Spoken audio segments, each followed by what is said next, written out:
శుభోదయం ఫ్రెండ్స్. ఈరోజు ఎంతో ఆరోగ్యకరమైన పచ్చడి, అల్లం పుదీనా పచ్చడి ఎలా చేయాలో చూద్దాం. ముందుగా సరిపడా నూనె వేసుకొని అల్లం సన్నగా కట్ చేసుకొని ముందే శుభ్రం చేసి ఉంచాము. అల్లాన్ని అలా ముక్కలు వేయించుకోవాలి బాగా దోరగా.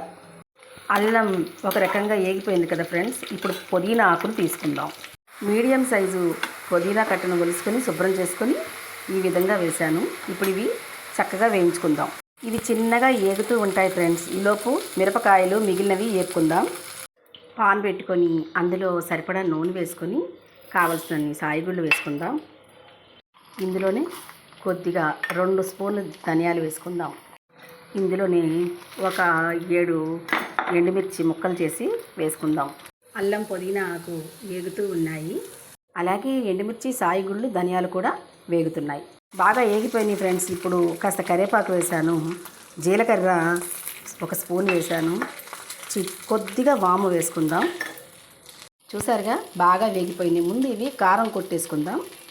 మిరపకాయలు, ధనియాలు, జీలకర్ర, సాయిగుళ్ళు అన్నీ వేపుకున్నాం కదా. కరివేపాకు వేసి వాటితో పాటు వెల్లుల్లి, సైంధవ లవణం అంటే ఉప్పు, చింతపండు సరిపడా తీసుకున్నాను. ఇప్పుడు ఇది మిక్సీలో వేస్తాను ఫ్రెండ్స్ ఈ విధంగా నలిగింది. ఇప్పుడు ఇందులో వేయించుకున్న అల్లము పుదీనా కలుపుకుందాం.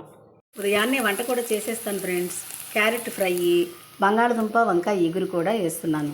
ఎందుకంటే ప్రతిలిపిలో వర్క్ చేస్తాను, యూట్యూబ్లో వర్క్ చేస్తాను, ఖాళీ ఉండదు కదా. అందుకే నేను కూడా ఉదయాన్నే అన్ని పనులు ముగించుకుంటాను. అల్లము పుదీనా కూడా వేశాను. మిక్సీలో బాగా నలిగింది. మేము బెల్లం కూడా కాస్త వేసుకున్నాము. ఇష్టమైన వాళ్ళు వేసుకోవచ్చు, చాలా రుచిగా ఉంటుంది. అరుగుదలకు ఈ పచ్చడి అద్భుతంగా ఉంటుంది. కడుపులో ఉన్న ఇబ్బందులన్నీ తొలగిపోతాయి అని చెప్పడంలో సందేహమే లేదు. అల్లం పచ్చడిలోకి తాలింపు వేస్తున్నాను ఫ్రెండ్స్. స్వచ్ఛమైన గానుగ నూనెలో వాడుకుంటే చాలా మంచిది.